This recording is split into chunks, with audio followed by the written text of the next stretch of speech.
ரொம்ப பெயின்ஃபுல்லான periods normal இல்லை. Monthly cycle start ஆன உடனே ஸ்கூல் காலேஜ் ஒர்க்ல இருந்து பிரேக் எடுக்கிறீங்க அப்படின்னா அதுவும் நார்மல் இல்லை.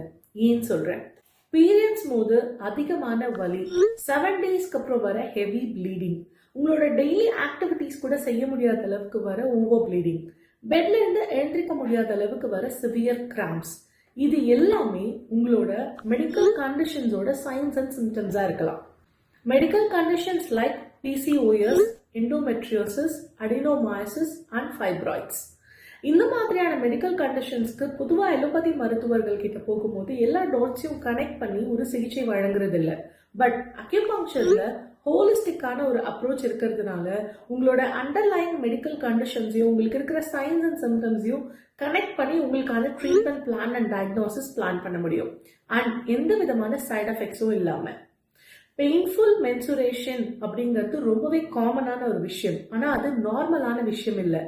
என்னோட அம்மாக்கு இருக்கு, பாட்டிக்கு இருக்கு, என்னோட நெய்பர்ஸ் அண்ட் ஃப்ரெண்ட்ஸுக்கு இருக்கு அப்படின்னு அதை நீங்க இக்னோர் பண்ணாதீங்க.